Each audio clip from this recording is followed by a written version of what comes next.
حضرت عمران بن حسین رضی اللہ تعالیٰ حدیث بیان کرتے ہیں کہ ایک قبیلہ جوہینہ کی ایک خاتون حضور کی بارگاہ میں آئی اور آ کر کہا یا رسول اللہ صلی اللہ علیہ وسلم میں حمل سے ہوں اور حضور میرے سے غلطی ہوئی، زنا ہو گیا، آپ بتائیے کہ میں کیا کروں۔ بڑا دل تھا نا، ان کا سکون نہیں مل رہا تھا، بے قرار تھی، نفس لائمہ ملامت کر رہا تھا، تو نے یہ کیا کر دیا۔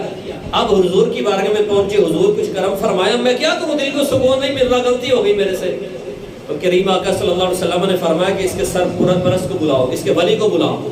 جب سرپرست آیا تو سرکار علیہ السلام نے ارشاد فرمایا اس کو گھر لے جاؤ اور اس کے ساتھ اچھا سلوک کرو، تمہیں یہ حق نہیں پہنچا کہ تم اس کے ساتھ کوئی برائی کرو، کچھ غلط کرو، اس سے غلطی ہوئی ہے، اس پر اللہ کی طرف سے جو حد ہے وہ جاری ہوگی، لیکن تمہیں یہ حق نہیں کہ تم اس کے ساتھ برا سلوک کرو۔ پھر حضور نے فرمایا جب بچے کی پیدائش ہوگی تو اس کو لے آنا۔ اب جب بچے کی ولادت ہوئی تو اس خاتون کو وہ سرپرست لے آئے حضور کی بارگاہ میں۔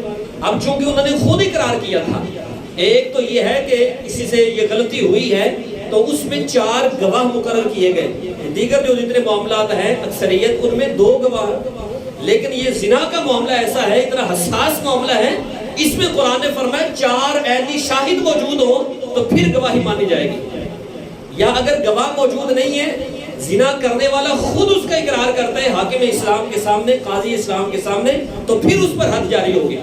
اب یہاں پر گواہ تو موجود ہی نہیں ہے، وہ خاتون خود اقرار کر رہی ہے کہ حضور میرے سے غلطی ہوئی، تو کریم آقا صلی اللہ علیہ وسلم نے فرمایا اسے رجم کر دو۔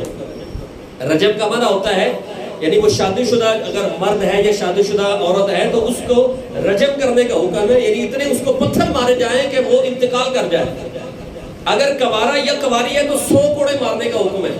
اب چونکہ یہ شادی شدہ تھی اور شادی شدہ ہونے کے بعد ان سے یہ غلطی ہوئی تو رسول اللہ صلی اللہ علیہ وسلم نے فرمایا کہ ان کو رجم کرو۔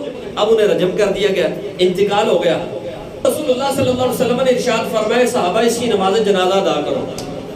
ایک غلطی ان سے ہوئی، گناہ ہوا، اور اتنا بڑا گناہ تھا جو کبیرہ گناہ میں شامل ہے، اس پر حد جاری کرنے کا حکم ہے، اور وہ حد جاری ہو بھی گئی، لیکن رسول اللہ صلی اللہ علیہ وسلم نے فرمایا اس کی نماز جنازہ ادا کرو۔ تو حضرت عمر فاروق اعظم رضی اللہ تعالیٰ عنہ، یہ بڑے جلالی بزرگ تھے نا، تو انہوں نے کہا یا رسول اللہ صلی اللہ علیہ وسلم تصلی علیہا وقد زنت، حضور اس سے زنا ہوا ہے، اس نے زنا کی، چھوٹی غلطی نہیں کی، بہت بڑی غلطی کی ہے، تو آپ اس کی نماز جنازہ ادا کریں، اور آپ یہ فرما رہے ہیں کہ اس کی نماز جنازہ ادا کرو۔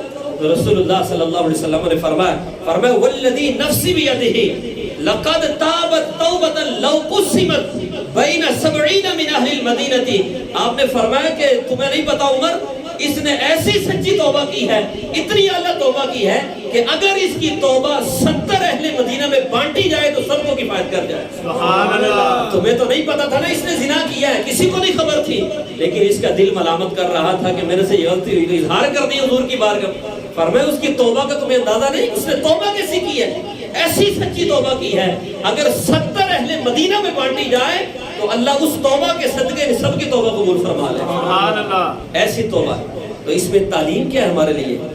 تعلیم یہ ہے کہ اگر تم اپنی آنکھوں سے دیکھو کہ کوئی بڑا گناہ کر رہا ہے، ایسا گناہ کر رہا ہے جس کو قرآن نے جس پر حد جاری کرنے کا حکم دیا، ایسا گناہ تم اپنی آنکھوں سے دیکھو، رسول اللہ کی تربیت کیا ہے؟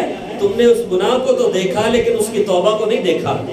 اس نے گناہ تو کر لیا، اس سے غلطی ہو گئی، تم ساری زندگی یہی بتا رہے ہو کہ اس نے یہ گناہ کیا، محفل میں بیٹھے ہو لوگوں کے سامنے ڈنڈورا پیٹ رہے ہو اس نے یہ گناہ کیا ہے، تمہیں یہ پتا ہے کہ اس نے توبہ کیسے کی ہے؟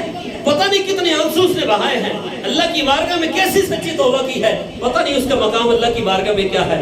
تو یہاں تعلیم رسول اللہ صلی اللہ علیہ وسلم کی کیا ہے؟